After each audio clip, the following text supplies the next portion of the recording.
doing plays with friends. It comes through engaging in a formal training program. It comes through the lab. It comes through all kinds of spaces.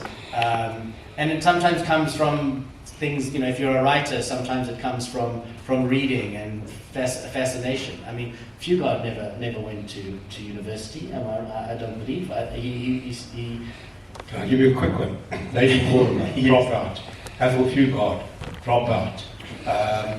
Philip Stein ran Beat Awards and Dance Umbrella, drop out. I mean, sometimes studies, can you imagine? But if I'd done drama, they would have said, no, you can't write that play yet, you're not ready, you've got to wait. And I was writing plays when I was 19. And if I'd been in a drama department, say first year 10 minutes, second year 20 minutes, third, blah, blah, blah. So I taught myself, and Workshop 71 taught me, and all of those companies that were emerging taught me. Barney Simon, Ethel Fugard.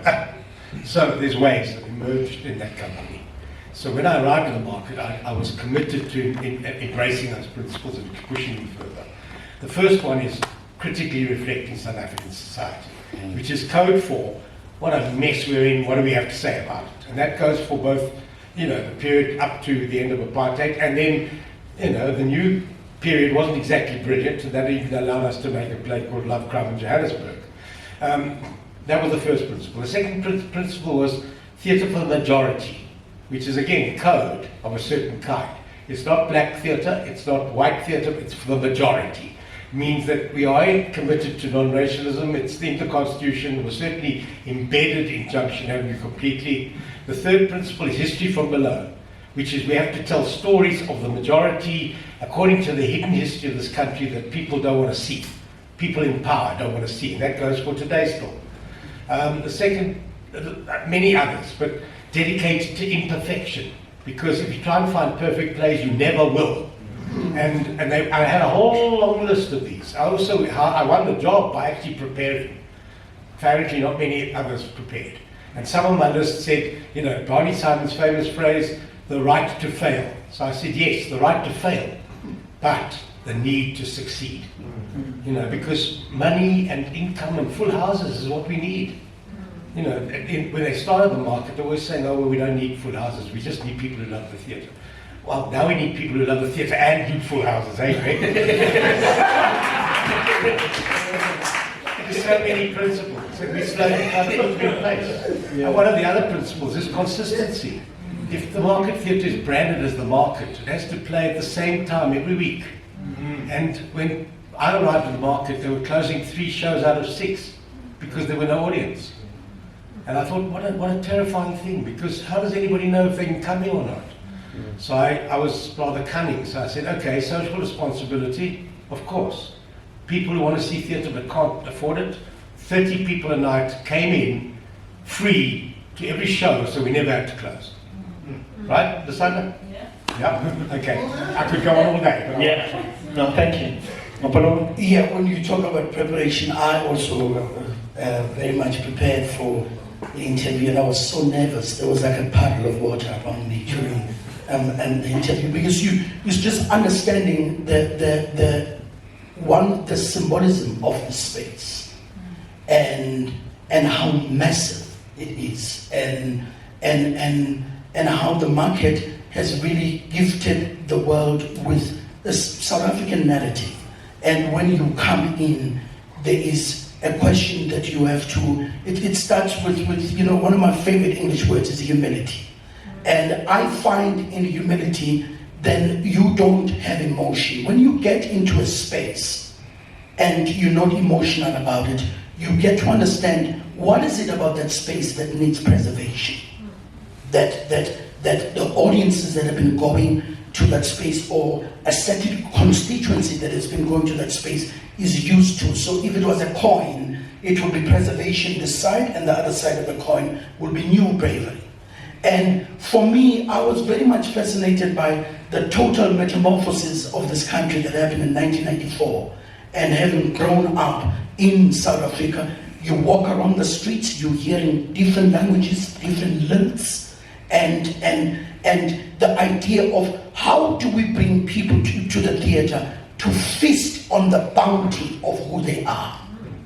And that for me was a thing I sat and said to myself, there is a need to produce words that celebrate indigenous languages, the poetry, the nuance of indigenous languages. The first one we did was I commissioned a guy called Mxolisi, who wrote a play called Le Patata, and all the characters were dressed in Victorian garb that told you that the English had already arrived in South Africa, but it was not about a relationship between black and white.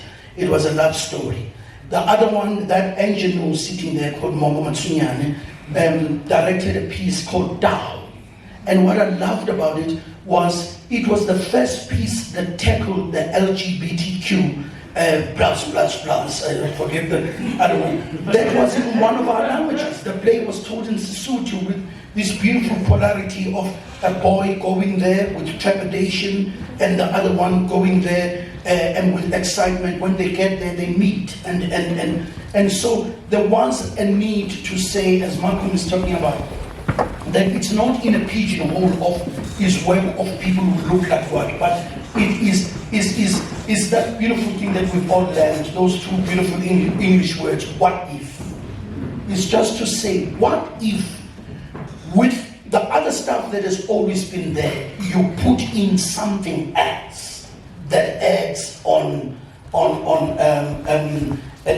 programming. And just one more thing to say, for me also quickly enough, I learned that the job of an artistic director has totally orbited, as Greg was saying, is you spend, sometimes the putting one of the plays becomes, in a way, and I say this with all the humility in the world, the easiest part. The most difficult part is sitting in a boardroom with people who've never watched a play, and is teaching yourself to leave your passion in your cubbyhole and walk upstairs to meet people and say to them, how do I sell the market to these people and make them see it without mentioning Dadaism, absurdism? They don't know those things. So you learn that other thing that is on the other side that you said is never seen, is really what is your main trigger as an artistic director. Yeah, no. Yeah, no, it's interesting. So is it, thank you for responding to that. Is it the role that you found the role being prepared for you, and all you need to do is to lead it for 5 or 10 years? Well, there was this amazing man before me, and what Malcom did when he came, like you said, during a very difficult time. I had a stint with Malcom where I was an associate for a year, and just to get to understand the different slots and how a year planner is put together. And so there was, from that time, one was able to just see the other thing. Well, thank you. Greg, your mission and vision. Sure. All right, so I'll try and be succinct. Firstly, when I interviewed for the job, and just so everyone knows, I interviewed when James became the artistic director as well, so it was my second time interviewing for the job. And I had prepared for that very well. I was too young, and I'm so grateful that I never got it then, because I would have messed it up. I genuinely would have. And I'll tell you in a moment why I would have messed it up. But I went back to that presentation. I still had it on my computer. It was a slide presentation. I went back to it, and I looked at it in preparation for this time. And I thought, wow, that's actually quite a solid vision, I thought, when I looked at it. The big difference was two things. One, I was in a different place in that I had left South Africa to go to the UK, and in doing that, I had experienced in a very real way what it meant to be an outsider in the theatre community. Because lucky enough, and I understand that many people struggle to feel this, and we do our best to try and make people feel opposite to this, but we tried it. Here in South Africa, I felt part of something. I felt like there was a sense of a community that I had a part in. And I know many people as theatre makers struggle to feel that. But when I went to the UK, I was very much, no one cared who I was, no one knew what I'd done, and I was 40 years old, starting starting as if I had never done anything before, because no one would give me no one would listen to me. And so when I came back, the one difference was that I was wanting to I didn't want that to be the experience of other people. And if I had done it when James did it, it would have been about now's my time, and now's my time to shine, and it would have been about me. And it's not a job about an individual, it's a job about a community. So that was the big difference. The other thing that was a huge difference was that I was very conscious that whoever took it on after James would be responsible for the 50th year. And the 50th year is about legacy, and it's about acknowledging that. And what's wonderful is that the principles of how the space started, and what we've really been trying to do as a team over the last 3 years, is get back to that principle, which is non-racial space that is for everyone, that tells the South African story as fearlessly as it possibly can, in as honest and authentic a way as it possibly can. And those principles are the same principles of 1976. In the production that we're doing at the moment and that will be on stage tomorrow and this evening, I read a section written by Barney Simon in 1988. I could have written that same thing yesterday. It hasn't changed. The mission is the same. So a lot of approaching this job after James has been about, it's the 50th year, and let's make sure that the legacy that we're leaning on is maximized and is then adapted where necessary to be relevant to today, because we don't want a legacy that doesn't relate. But there's lots of what was there in 1976 that is absolutely crucial, and if we can maximize that and get us as close to that as possible, this place will thrive. And it is, I believe, with the shows like Rise 76, Cry Winnie Mandela, Sita Sabantu, Ngcobo Lagwala, there are about 10 shows that we've done in the last 3 years that I'm incredibly proud of, because they've appealed to audiences and they go back to what the space was always about. Thank you. There's a community. Yes. I want to throw Malcom, out a provocation. Yes. It'll turn into the discussion we should have. I think we've been very easy with our artistic directors. In the next generation, I propose the following, using Manny Manham's principle: never have a dark night. So a theatre that is dark, forget it. Fire everybody. Number one. Number two, when they claim there's no money, find a way. Right? Because partnerships are possible. I know it's a terrible time, much worse than my time. But the next one is, artistic directors should not be allowed to direct more than 3 of their own productions. Yeah? And they should be doing up to 20 or 30 a year, right? Yes. Okay, so those are principles that I think have to be embedded in the way we take our artistic director ideas forward. Of course, depending on how many venues you've got. If you've got 100 seats, it's one story. If you've got 3 venues, it's another. If you've got Wits with 9 venues, can you imagine that? But no way to get into the bloody complex anymore, because it's like going to a Star on a camp somewhere. So, I mean, access, parking. My last point is, if people don't come to the theatre, whose fault is it? It's our fault, not theirs. Because actually all they want to do is stay at home. And we've got to make theatre so compelling they can't help it, they have to come. I want to add one more. Yes.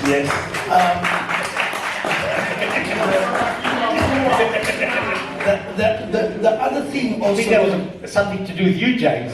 The other thing. How many productions should we do? It's very. Can you finish? The other thing that I feel is very important in a job of artistic director is an artistic director needs to lead the marketing department. And sometimes artistic directors feel they program and somebody else has to sell the show. And what the marketing unit is doing should be driven by the artistic director. The artistic director must be able to say to the marketing team, we are doing this piece because, and I feel the marketing hook of it is either the writer, is either the director that's been brought in, the story, where it comes from. So I find some artistic directors sort of remove themselves from a responsibility of heading the marketing unit, so that they are not expected to be magicians, and the importance of getting the whole team to read the pieces, so that people, I would say it takes either a sangoma or a genius for somebody to sell something they've never read. And so, yeah, so the list goes down. I want to reply to Malcolm's provocation, because I mean, part of it I agree with, but there's part of it that I'm curious to hear the audience's thoughts on. What would we rather have? 3 venues, 49 weeks, always a show every night for 49 weeks in 3 venues, where 1 show may be great and 2 very disappointing to audiences, very small houses, and people don't like them because the quality's not there, or the story's not there, or something's not there.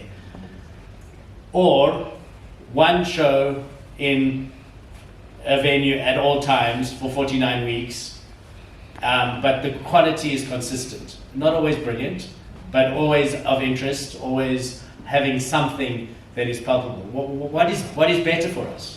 Well, Because your provocation is all 3 venues running all at the same time. No, never have a dark night means only, you only have to keep 1 going, but you can never disappoint the audience. When they arrive here and there's nothing on, there's where the trouble lies. So, of course, we'd love to do 3 venues all year round, but I understand dark night means something has to be on. Okay, so Preferably 2. dark night across the whole building is a no. Yeah, no, that. Okay, now we're on the same page. At least there's a show running. You've got control. But here's my doing to go to Alexander, to go to Tembisa, to go to Soweto, and see these works that by any means they wouldn't be possible to stage them at the market, and really unearth those productions and bring them into the Joburg, Verde Theatre and the Market Theatre. Well, I'll start this time. In terms of what we're currently doing, so Zwakala Festival is a huge sore point for me, because we've lost the funding to it. We were getting, not a lot, but it was enough to do it. We were getting $500,000 a year to do Zwakala. It was coming from the incubator fund that came from a special grant connected to the Department of Sports, Arts and Culture. We had planned, in March last year, our new financial year starts in April. March last year, we had it on our schedule and we were planning to do it. We found out very, very late from the Department of Sports, Arts and Culture that we were no longer getting that. In fact, so it meant that last year's Zwakala didn't run because the funding was pulled very late, and it was pulled at a point where we had already planned the program. This year, we have tried through multiple routes to secure funding elsewhere to run Zwakala, and I'm sad to say that because of the pressures of the 50th year and trying to balance doing things that have to kind of be done as part of our 50th year, which hopefully will lead to future funding that will improve, we're also struggling to deliver Zwakala. But it's very much still on our agenda, and it's very much something that we want to deliver, but we also, unfortunately, can't deliver it with nothing. In replace of, well, not in replace, but in addition to Zwakala, I would hope that we were running Zwakala. We run the Kippies Fringe program, which I think is an important space, and we're very pleased. I see pillars here from Martket. We're growing that relationship, which has been really good for us, and I think is good for them too. And then we have the relationship that's growing with TX Theatre, and that's another way of getting it. But it's a piece of string this long, and the string sadly is getting shorter. I said earlier this morning, I started the year 2 years ago with 4 million rand to program 49 weeks in 3 venues. I started this year, our 50th year, with 3.5 million rand. So it's getting less and harder every year. So of the 3 of us, in terms of money, Malcom was the luckiest. Malcom, witnessed him basking on the lottery money. When I arrived, it stopped. and DTI, they stopped it. And in hindsight, it was a biggest blessing for my tenure. One of the things I'm very proud of that I did here at the market was we were able to raise 7.4 million. That it was the first black money the market ever got in its history from a company called ACs. And I started a program called Ditsumo and had a couple of really amazing directors that directed shows. We got to be brave, because if you're not using allocation, you can dream. Because allocation sometimes can stifle one. It starts saying this is the palette that goes with the allocation. But when you've got money that comes from a funder, that the funder is rubber stamping the dreaming, it's the most beautiful thing. Then you are able to just broaden your palette and as a theater. And that for me was a big learning thing. And I became an artistic director that went to boardrooms. I was constantly, there was an amazing lady here who worked here called Sisimvuzo. She would call me every morning. She used to call me Jamie. Hello, Jamie. And I'll say, hello, Sisimvuzo. You've got 3 meetings. Where are they? Are they at the Hyatt? and the one time we were doing a fundraising, and I said to Annabelle Lebete, and we need to take it out of the market. And she said, why? I said, let's go meet business where business go. We found a gorgeous room at the Saxon Hotel and invited a whole lot of industries captains and then Annabelle said to me, who's going to speak? And I said, I would like us to pick up someone who doesn't work for the market. I asked you, Masilela, to speak on behalf of the market. That night, we got money to produce Adolf Hubert's production, which I gave to Charmaine Weir-Smith, train driver. And so this came from Transnet, to be able to sit with people in Transnet and say, the pivot of the story is this woman who crosses the railway track with a baby, and the guy was messed up by that. And I'm sitting with these people, and they suddenly just really saw themselves in that. So to finish it off, is we really, and I think we suffer a lot from just being around theater people all the time. That is where we, and we always sit and talk theater. We need to really open our 2 weeks ago, I gave a keynote at R&B, and to see how can R&B come into theater. And we know that the money, so I had some Zwagala, but I experienced Zwagala dying from being a national. And I'm happy that Mpomlepo is here. I would think of people like Mpo, Machamela, Sipho Mwale, Vanessa Cook, a whole lot of people when there was field work that was happening all around the country. There were gorgeous plays there was a play called The Year of the Bicycle that came from Cape Town, one of the most beautiful plays I've ever seen. And then it just died. Its money died, and it became a Joburg thing, and then a Gauteng thing. Then slowly there was a talk that it needs to go up until Midrand. Somebody else needs to take it over and do stuff. And you're sitting with plays from social that are absolutely amazing, and you are told that this play we look after Joburg. So it's money has just been going. And we need to be very pragmatic about the fact that there will never be a time when there is more money. We need to hustle and go and find it.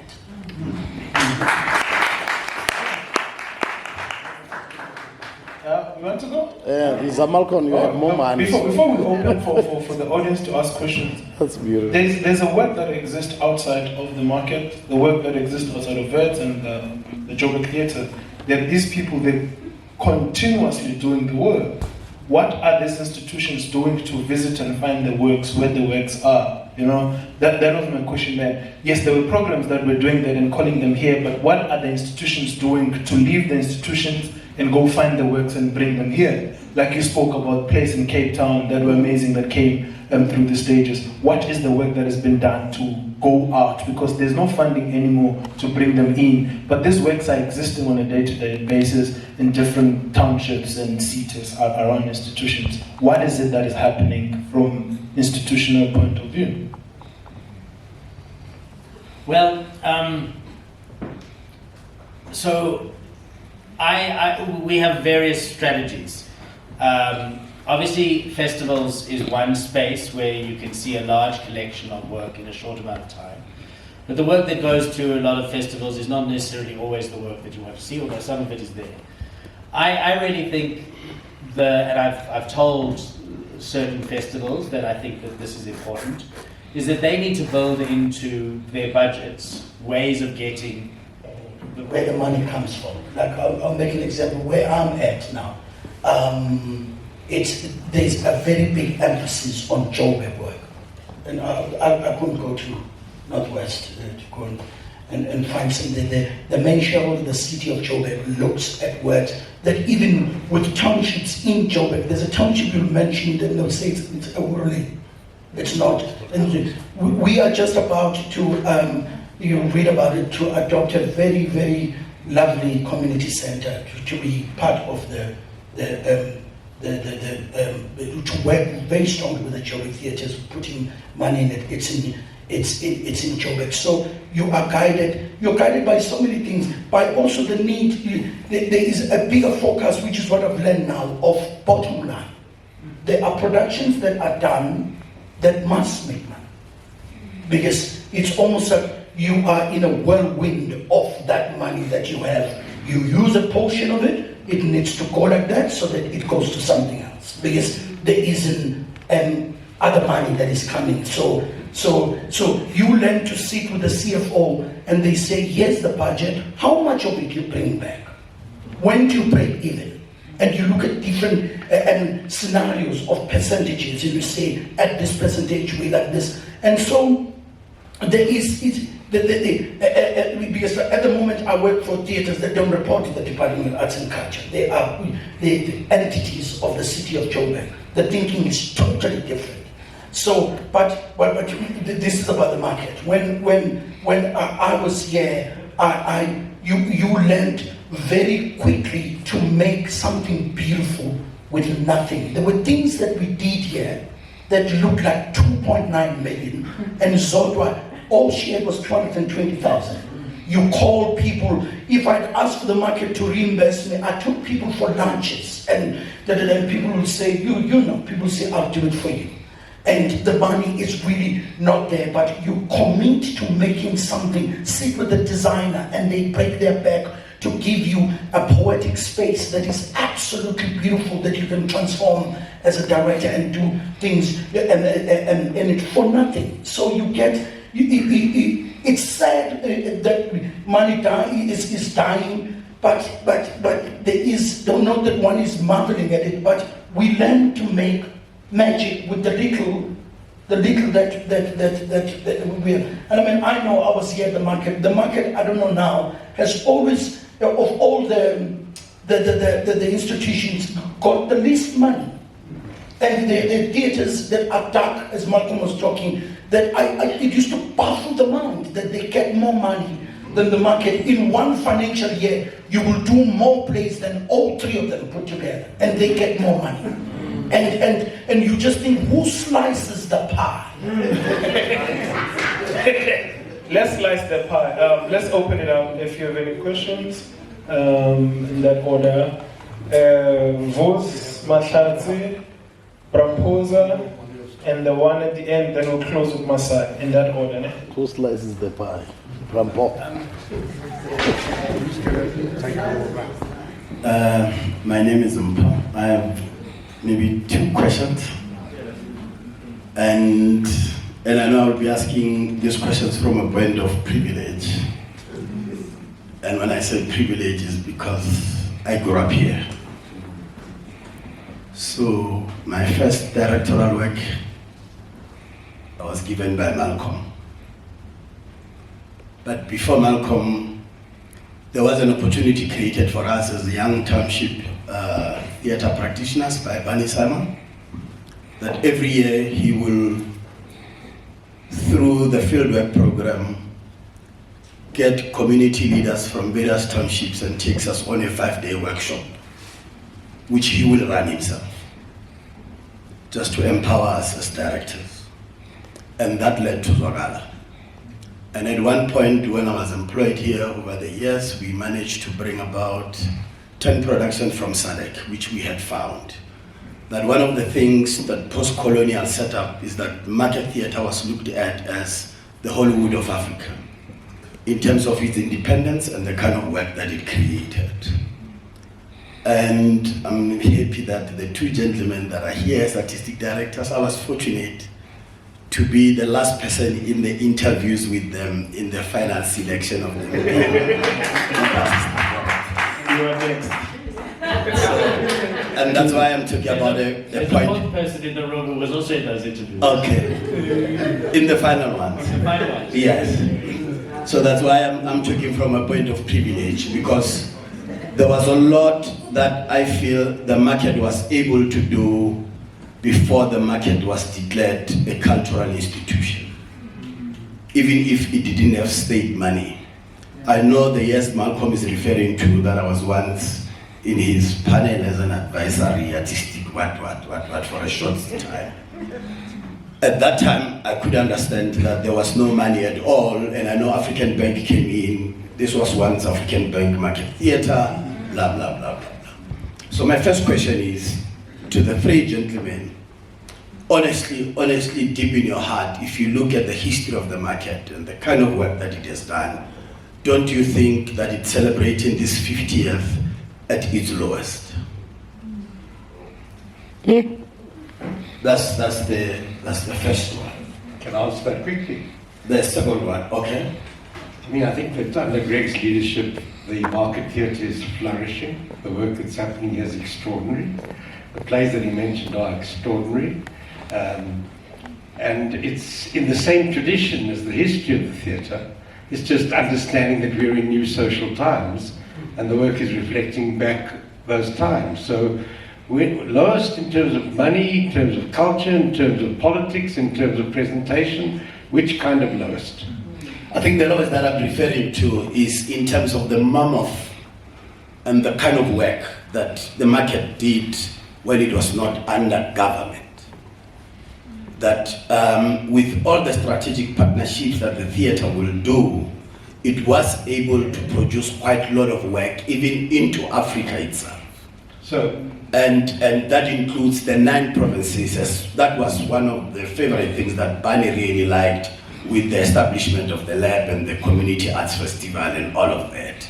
But I'm saying it kept shrinking and shrinking and shrinking up to today, that we are only left with only producing productions if we receive that 4 million from whatever the capital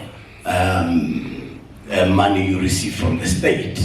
So all I'm saying is, if you look at the history of the market, don't you think that under the state you have managed to keep the doors open, but artistically it hasn't grown to continue doing the kind of work that it used to, in that bigger sense? very quickly, I think that it's genuinely threatened with closure. I know. But the other point is that it's true what you're saying, that it can't reach out in the way it used to. Part of the reason, this is the complicated question, actors used to get paid absolute rubbish money. Now you can't get an actor. Some actors, I'm told, are on stages for 20,000 a week. I can't believe it. I don't think anybody's worth that myself, but that's a point. So the whole structure of the economy of the theatre has changed, and rightly so. It's right that artists should get proper money, but the relationship between artists getting money and the total picture has changed. So actually what should have happened is that the money that I got in my day should have escalated by 30-40% by now. Instead it's shrunk completely. And these are the days of austerity, these are the days of global crisis and financial crisis. And the market survived those 50 years because of enormous sacrifice from the artists, actually. Yeah, I mean, in response to your question, I think... Sorry, it's got a second one. Yeah, no, but let's deal with this because it's an important one, and it's provocative. So having prepared for the 50th for 3.5 years, and reflected, as we've had to do, on what 50 years has looked like, I think history, books, and general conversation will be that up until this point, it's very, very clear what the worst years of the Market Theatre were. From the moment Barney Simon died, up until it became a cultural institution, that was the worst period. But it depends on your criteria, right? For me, the criteria is it producing new work that is going to live far beyond the life of its run? Is it going to be part of a conversation? Is it, and so on? Is it touching lives, as we call it, in the sense of our audiences coming? We currently have 60,000 people coming through our doors every year. That's our reported audit stat that hasn't yet been released, but that's the number. When Malcom was here and they were able to do 3 shows, that number was sitting around 75 to 80. I've looked at all the numbers. I know the numbers under James as well. And so if audience numbers is it, we're very much on the up, because you can plot the graph.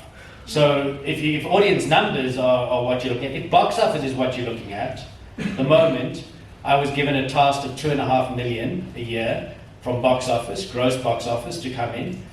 We've currently hit 5 million.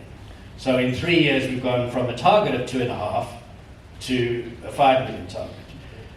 So I wouldn't say we're at the lowest. If you look at stats, if you look at audience numbers, if you look at the kinds of plays, if you look at reach.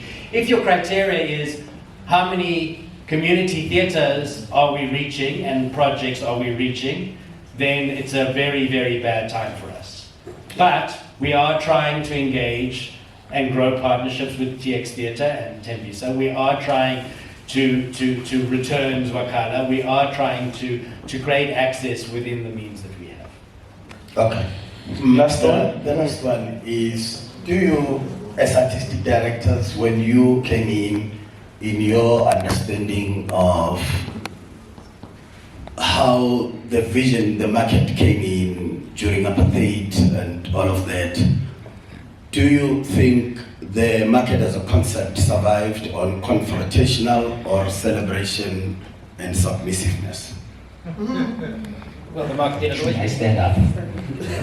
Oh. Oh my God! I don't even act. I wrote this so that it can be shorter. Congratulations to the markets, deepest tissues. My question is around symbolism, which was mentioned briefly, and around preservation. The question of symbolism for me is not made out of context, because it is made precisely because the Market Theatre, in a sense for me, is a space that has always existed alongside that symbolism, what it symbolizes as a national key point, an artistic key point. So I want to ask this alongside that kind of understanding. By all means, the work of symbolism is necessary for the work of nation building, as it were.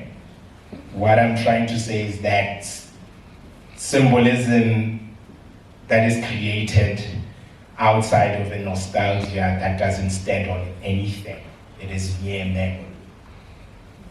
And this is then illustrated by Umapoloba, who reminds us of the importance of the company, what role it played in that kind of trip. So Nikki's has been difficult in the sense that we've had multiple conversations to try and partner with Nikki's, and without going into micro details, they failed because the working methods of Nikki's and the working methods of the market don't align very well.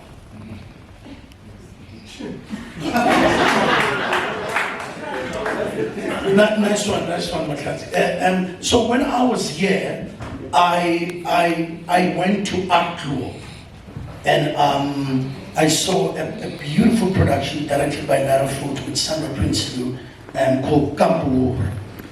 And as I walked out of the production, I called Lara, and I said, I really would love to bring this production to the market.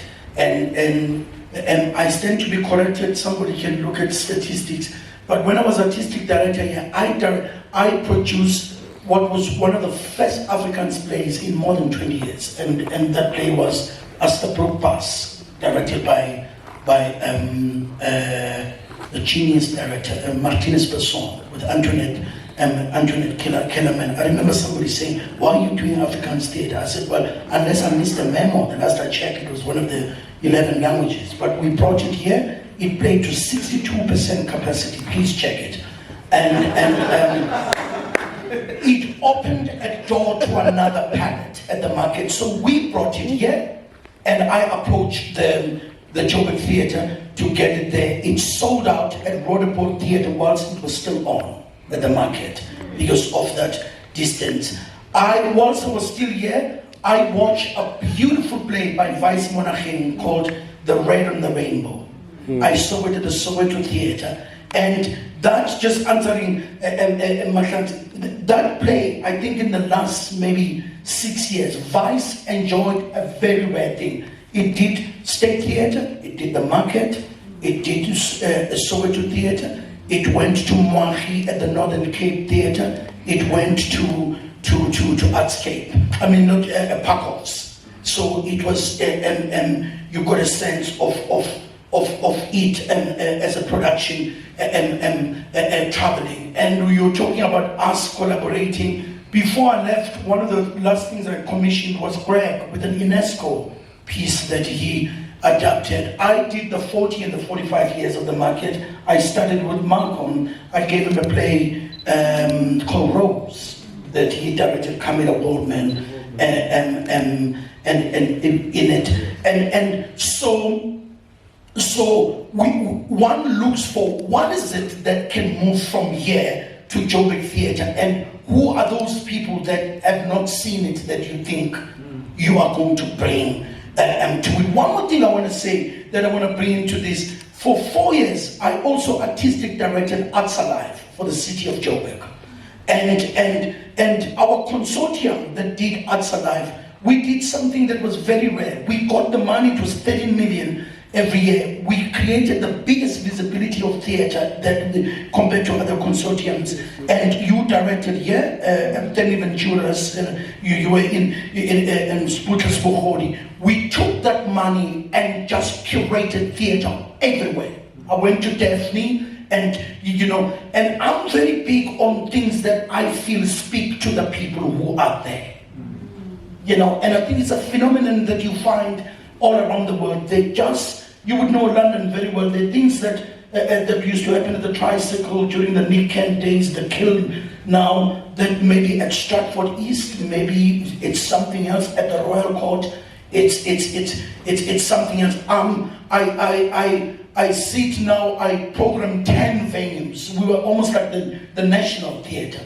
And somebody said to me, what are your sensibilities around a Sam Shepard at the Soweto Theatre? I said, I don't have them, because it's not urgent to. So there is a thing that needs to speak to those people, to tickle their curiosity and bring them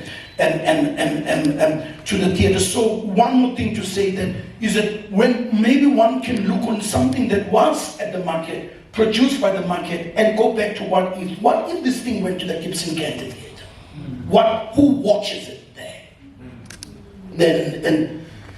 Because we don't have the population of London, of Chicago, of New York, and they have an influx of people that come from all over the world to come and see these monstrosities of these cities, and theatre is just one of the things they get to do as they explore the city. So I don't know if Tiresias, which he's co-writing and will be directing in this space. So that'll be here in October, just in terms of collaboration between us here. Second thing is, on this numbers issue, I've got numbers in my head, right? We last year, at the beginning of last year, produced, we're an associate producer on A Good House. It's a play by Amy Japta from Cape Town. Really wonderful play, and we were associate producers with the Royal Court at Bristol Old Vic in the UK. At the Royal Court, they did 8,500 audience members. 8,500 audience members in 4 weeks. A show that does really well with us, like Rise 76, will do, including the extension, it will do about 3,500. I was having a conversation with Malcom earlier. I think we're getting to a place where there are a handful of plays, there's probably about 5 or 6 that we've done in the last 3 years, that we could most probably test doing for 7, 8, 9, 10 weeks. I don't know how long we would do until the numbers started going down, but we want to do that. We want to start testing. How long can we do something? Because I kind of inherited a model of X number of weeks from James, and we've kind of built on that. We're now at a point where we're kind of doing 5 weeks. When I directed my very first production in here in 2006, Lord of the Flies, in this venue, it ran for 9 weeks in this space in 2006. So it's about testing the waters in sensible ways as to how long we can do stuff and what kind of numbers we can hit. But what I'm getting at is that a new play, realistically, can most probably do 3,000 to 4,000 people in our city. Can we then take it to the Joburg Theatre and still do 3,000, 4,000 people? Can we take it to another? Those are questions we have to ask. And we're not going to know the answer until we do it. Yeah. But it is part of the weighing up of the job and the risk that you're prepared to take.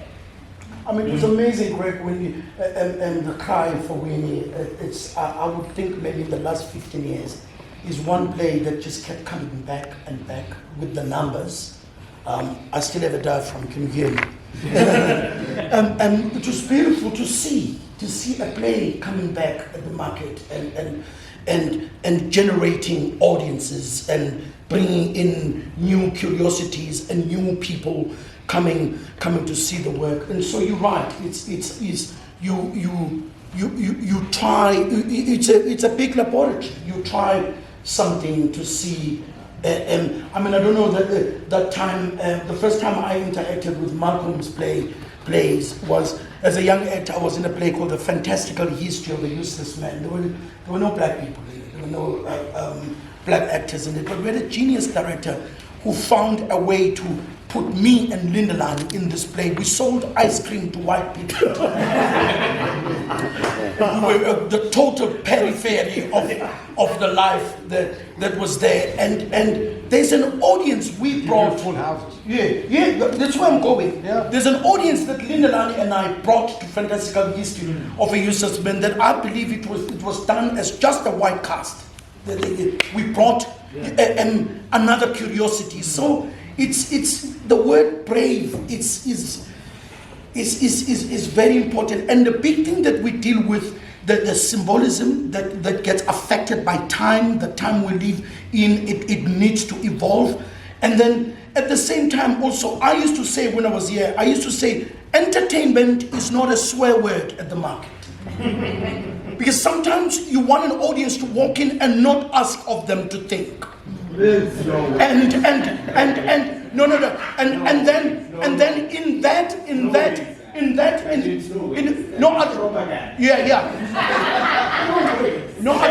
Order. Let's raise our hands in the future. Because my concern is that there are chances that in this conversation when I pick up, it's that there are chances that this leadership position that you guys find yourself at, some of us might not see it. Because most of the conversation it sits only on the technical side of it, but I'm worried about the developmental side of it.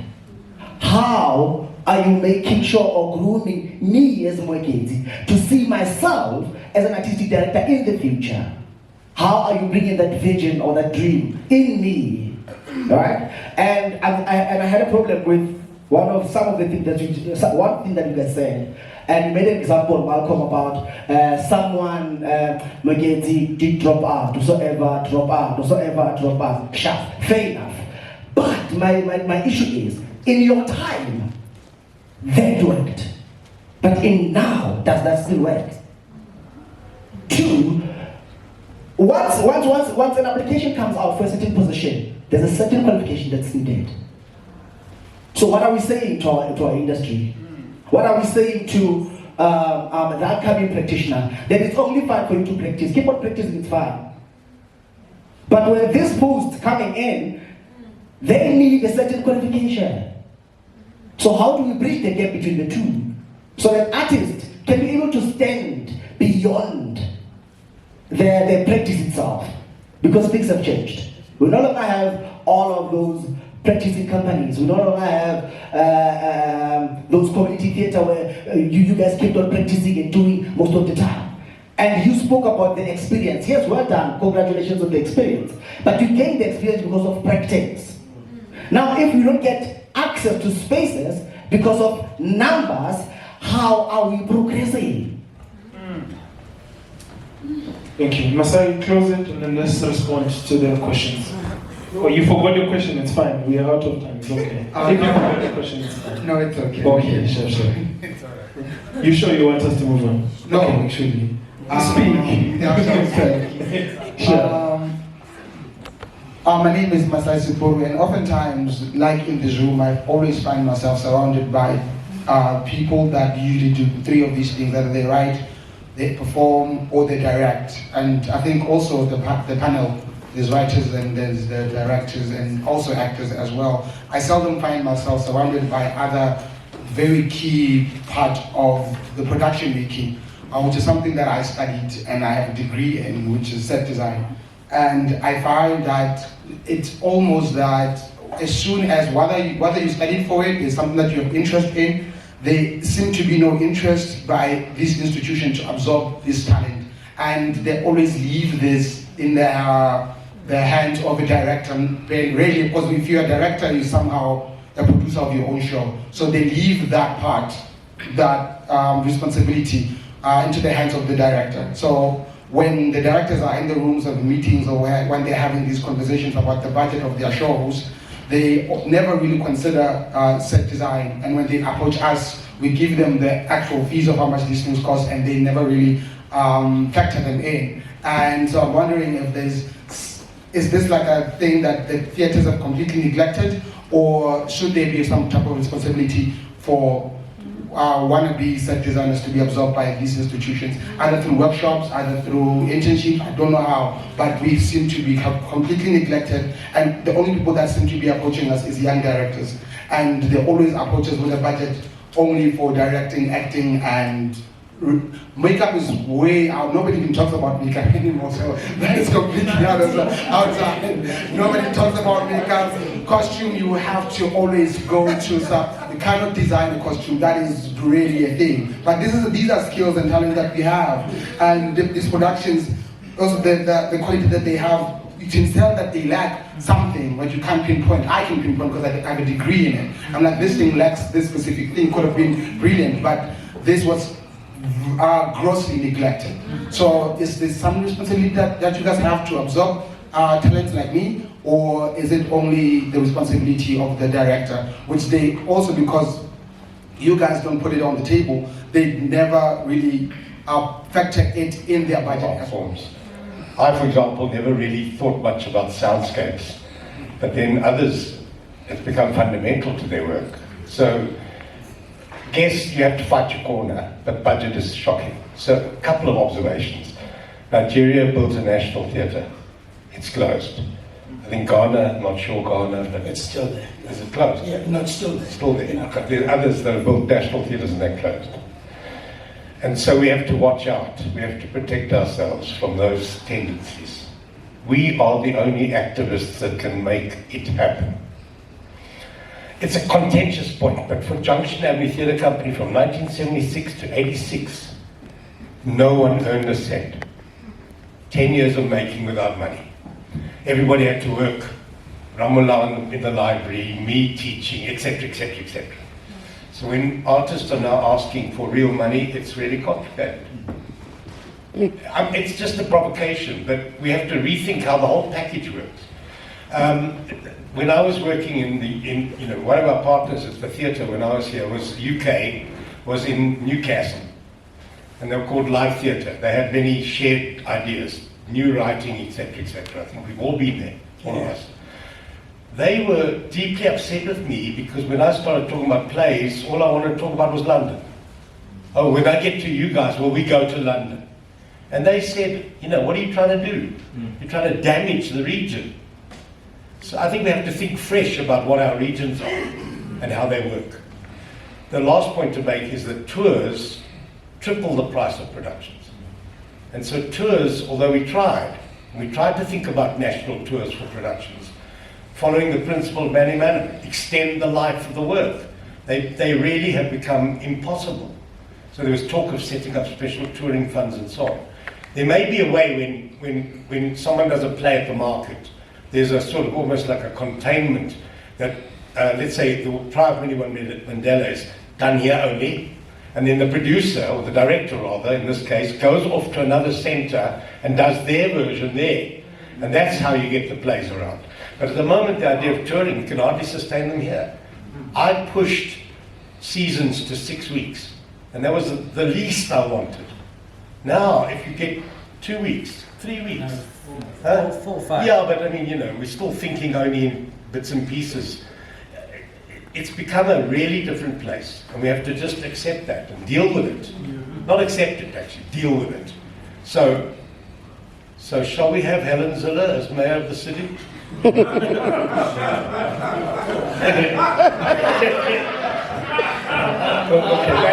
you campaigning? Are you campaigning? Yeah. Malcom, are you campaigning for Zille? Order. I'll do my best to try and answer 4 or so of the questions. First one, in terms of 50 years, so what will we look like in 50 years? We should be worried, because what we all do is subsidized.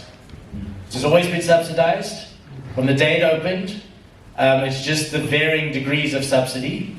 So as much as we're celebrating, for example, Rise 76 is doing very well. It's co-produced between the Baxter and the Market Theatre. The budget between both cities for that show, 4 weeks at each show and rehearsals in Cape Town, it's 2.2 million. I saw the numbers yesterday at the Baxter. It did 550,000 Rand, almost sold out. And with us, it's currently sitting on 400,000. So it's a huge success. It's brought in 950,000 across 2 cities, and it's cost us 2.2 million. That's what success looks like. And what's that? Because we're subsidized, what it means is that actually the government at the moment is putting, for every 100 or call it 200 Rand ticket we're selling, the government is giving us 400 Rand towards that ticket. So actually our ticket prices should be 600 Rand, but we know if we sell our tickets at 600 Rand, no one's going to come. So it's the economy of it is bad. And with the war, and you want the bleak scenario, and we know it, but I'll share it again. With Donald Trump as the president, the Market Theatre for almost 50 years was very, very reliant on US government money and US supported money and US philanthropy. That does not exist anymore at the moment. It literally changed overnight. With the war between Russia and Ukraine and the relationship between America and Europe, Europe is arming itself for a third world war. That's what they're doing. And they are spending all of the money that used to go to arts on ammunition. So the money we used to get from Europe no longer comes to us, and we were very lucky particularly the market, for a very long time, that European money helped us tell our stories. Whether we like that politics or not, that's what happened. It's the reality. And with the current state of the Department of Sports, Arts and Culture and funding, as I told you at the beginning, we started with I had 4 million last year to program. We have 3.5 million this year. Next year, we already know that in 2 years' time, we're going to have less. So we're starting, what we're trying to do at the market is protect ourselves from becoming a receiving house. What does a receiving house look like?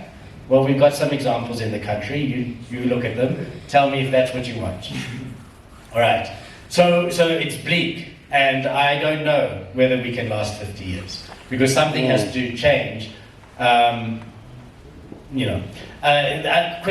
try and be quicker on the other answers. In terms of kippies Kippies is not sustainable as a jazz venue because it has no toilets and it's a health and safety risk and it's a very, very tiny space. People forget how small that space is, and by current health and safety regulations, it's illegal for us to run it with more than 70 or 80 people in at a time. So it's not possible to be a jazz venue. That's the one reason we don't do it. It also has no toilets. Used to be toilets, it's a bit ironic that it has no toilets. The other question, in terms of artistic directors and succession planning, we're thinking about that more and more. We've started to do certain things about it. Art Cave are working with us, and Pilla is shadowing me at the moment as someone that we've identified in a relationship, that someone that we believe has maybe in 10, 15 years' time that trajectory. Within the next 2 months, as soon as we're through the 50th year, you will see a job description that will go out. We've realigned what used to be an assistant producer role to an associate artistic director role. That'll be advertised in the next 6 weeks. I welcome applications. And I hope that someone in 2 months' time will be sitting alongside me in a formal, permanently employed contract for a period as an associate artistic director. And then we need to do more. We need to do free workshops. We need to do master classes. I'm very open to doing that. I would love to do that. And it's not only about me. It's about leaning on the experiences that Mxolisi has, that others have across the country, and trying to get all of the resources, Malcolm's historic memory, and all of that into the pool. So that's on the cards. There was one other thing that you mentioned, and I can't remember what it was. Remind me briefly. The jazz festival. The festival. The festival. Well, that speaks to what I implied earlier, which is that we tried. We really genuinely tried with Nikki. So Nikki's Oasis, to make it's a jazz festival, to make the jazz festival work. Yeah, that's the one. We did 2 years in a row. We tried to make it work. It became clear after the second year that we couldn't make it work. I'm not going to go into further detail. Last minute, then we close it. Just a minute, then we close it. For me, I'm just going to go back to what I was talking about earlier, because funding is like it's like nyaupe money. If you start on it, we need to change also. We need to, and I really say this thing that I spoke about earlier. Because I'm an actor myself, one of the things we really suffer from, our world is just artistic people.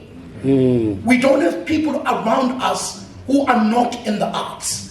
You don't have somebody who studied paleontology and that you can sit with and discuss Homo erectus and look at the science of origins and say, how can we make a piece that speak to that? We've made our world very small, and so it is. And for me also, just is something that I keep asking, introspecting on the idea that we just in a pool of artistic people. We don't have experience that are outside of that. Just talking about design, because I have always had such an amazing respect for designers. At some stage we had an exhibition here with David Dennis Hutchinson, all of those. Because I believe as a director, the second you give a play to a designer, at that point, you and the designer, when they give you a poetic space where it unfolds in, you're making a piece together. There is an amazing relationship and collaboration that we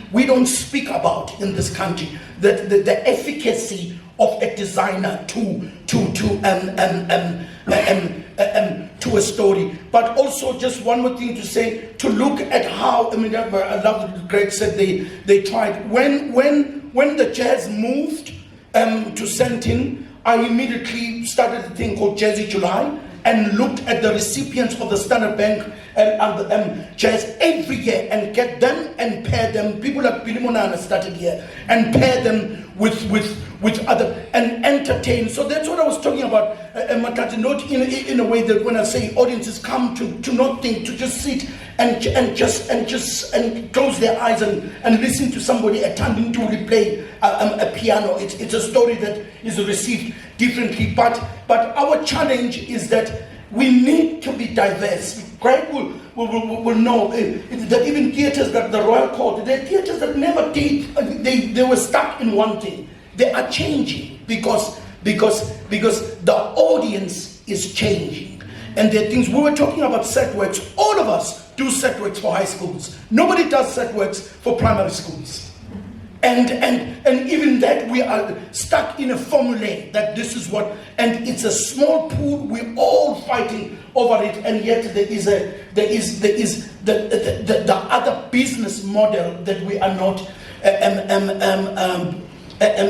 tapping into to just grow. Because we need to understand that this we can build ourselves. Unfortunately, we've always had people attached to the portfolio of arts and culture who have no affinity for the arts. And sometimes it's no affinity, and I say this with all the humility in the world, but they're just things that we don't think about, that are not bank breakers, that could happen in this country, in different pockets of the country, that will contribute to the touring circuit that we desperately need. That Gibson Cantor was touring plays with one of the worst apartheid laws that we ever had in this country, was influx control.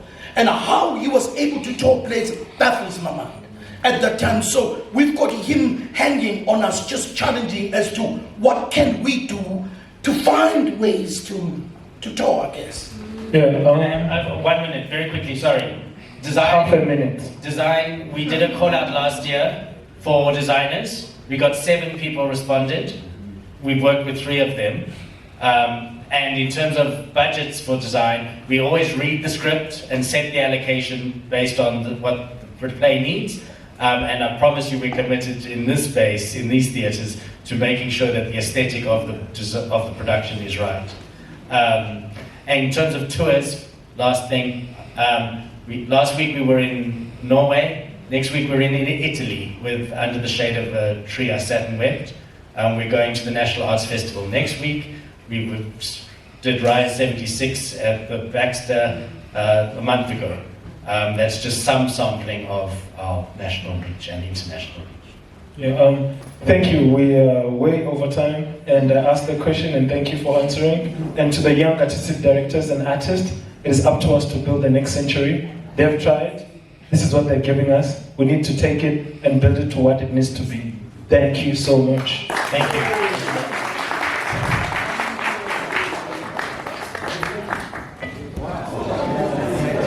Thank you.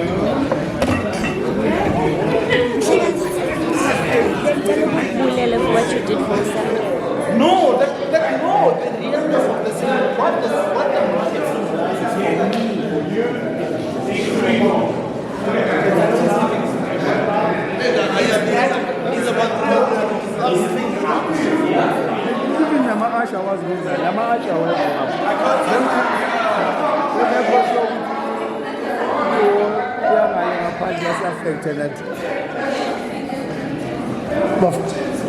Number 1.